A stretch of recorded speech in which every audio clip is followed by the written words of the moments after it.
Welcome to Breaking the Silence Mental Health Conversations with your hosts, Kim Olver and Dr. Richard Doss. Together, we'll break the silence and challenge the stigma by speaking now. So, take a deep breath, get comfortable, and let's dive in. It's time to start the conversation. I can hardly say the word. Does love keep a tight grip on the person you love? Does love keep a tight grip on the person you love? If somebody gives my wife a compliment, do you want to punch him in the face? Do I have to fight to prove my love? Right? Gosh, I hope not. Right. I would like to know that you're thinking, that's right, she looks really great, and guess who she's going home with tonight? Wow. Right? Wow. So you can feel really good about that. It doesn't have to be this, how dare you speak to my wife, she's mine. That's the thing I don't like in relationships, when we identify the other person as mine, my husband, my wife, my girl, my boo. She belongs to me. That's right, it's ownership, and I don't like that at all. I really don't like that. Now, I'm a freedom person, so I talk about choice theory all the time, right? And freedom is one of my highest needs. So I don't want people controlling me, and if you try to control me, that's for sure going to mean I'm not going to be in relationship with you for very long. But there are other people who actually, I won't say that they like control, but they like someone who is intensely in their life, attentive, by their side. Some people might find it too much and smothering, but other people really like that. So it would depend upon the interaction between the two people.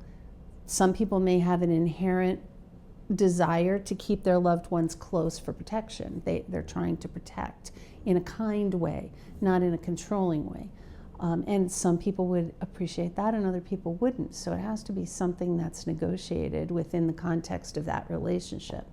But in general, I would say love does not build cages or use leashes or hold people back from things that are important to them. That's not what I would call love.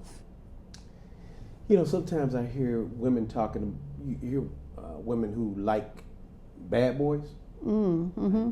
And so one of the things that I hear sometimes is, the bad boy, if somebody says something inappropriate to you, the bad boy is going to fight.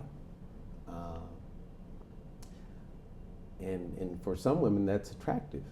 Might be a turn on, yep. Right.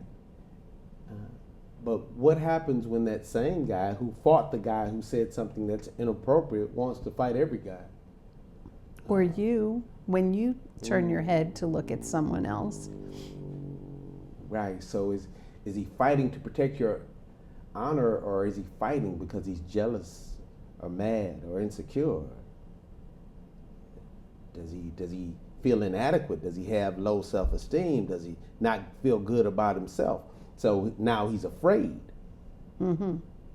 Afraid that he's going to lose you, afraid that you're going to leave him. And when that's your fear, what happens often, it's an energetic vibe, right? People match those vibes. So if you're thinking somebody's going to leave you, the odds are pretty good they're going to leave you. Because if they weren't going to leave you in the first place, you're putting out that vibe and pushing them away.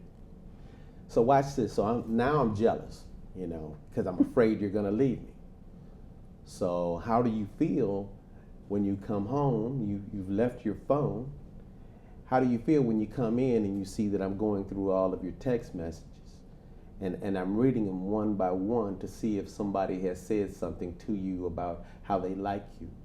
And I'm trying to see if you said anything to somebody else about how you like them or how you enjoyed lunch with somebody. Yeah. How do I trust? How can you guarantee me that you won't leave? And is that even a guarantee that we can make? I say no, there are no guarantees, and that's why it's a thing called trust. There's no guarantee. And I wouldn't even want to make that a condition of a relationship. So there are a lot of people who are in these relationships called consensual non-monogamy. And there's been research done. I went to a workshop about it because I was getting more and more clients coming to me on the verge of polyamory or consensual non-monogamy, and it intrigued me because I knew a lot about jealousy, and I wondered how people were managing the jealousy that they might be experiencing in those relationships. And what I learned in my workshop, and I know it's just a workshop and I don't know, but the research was showing that these relationships lasted longer, and the people in them reported greater satisfaction, and they were more respectful of one another because they had to be. They had to arrange, everyone knew what everybody else was doing. Nothing was a secret. You have your main person that you're either married to, or this is your main boo, and you make other arrangements with other people at different times, and you let your main person know, I'm going out tonight with so-and-so, and I'll be home at such and such a time. And it's much more respectful and honoring of a person's desire to have maybe more than one sexual partner. I don't know if I'm that enlightened to be in a relationship like that. I have never been. I know that the pressure that's put on people to be in a monogamous relationship, it doesn't seem to be a very natural kind of situation. It seems to be a big imposition, a big challenge. People talk about all the work it takes to stay together with one person. So I don't know, I'm not really sure what I think about that, but I know that it's an option that people are exploring. So here's one of the things that I believe. So, as you're talking, I'm listening. That jealousy sometimes is a symptom. Sometimes a symptom. Not so much a symptom for you, but as the person who's jealous, jealousy becomes a symptom for me. Excuse me. You can take that out. She will. A symptom, jealousy becomes a symptom for me. And the symptom is this. I acknowledge now, in this moment of jealousy, that there is something that I need from you that I'm not getting. So if the thing that I want is time and attention, and you're spending all of your attention and all of your time with someone else, I might feel some kind of way about that. And so jealousy might say that this is a time for me to actually, instead of being jealous, it's a time for me to speak up. Mm-hmm. To say, hey, babe, I see you watching a lot of porn, but you haven't had any sex with me.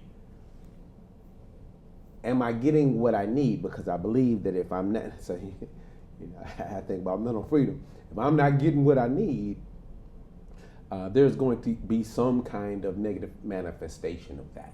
Mm. Right? Either something that I'm going to do, something that I'm going to say, or something that I am going to feel. So for me, in that moment, jealousy can be an opportunity for me to say, you know what? I know that you've been spending a lot of time with your girlfriends, but I think the thing that I'm really having a problem with is that you haven't spent much time with me. Can we have that conversation? Right. So, at the end of the day, being unhealthy is not a cool thing. Being jealous and possessive is not a cool thing. Acting like you belong to me, acting like I belong to you. Invading one's privacy, like you talked about with the phone, not cool. That's not cool. That's not cool. Yeah. So, at the end of the day, the question becomes, how do I become comfortable with me? How do I come to a point where I believe that you're with me? Because if you don't love me, you at least like me. Mm-hmm. Right? But it's a conscious, purposeful decision that you've made to be with me, as it is a conscious, purposeful decision that I've made to be with you. And in that place that I believe that you have chosen me because of me and not because of my stuff. And I say this to my wife all the time. I say, you know, I've dated attractive women, I've dated successful women, I've dated women with money. But watch this, the thing that my wife had, nobody else had. And the thing that she possesses, it belongs to her.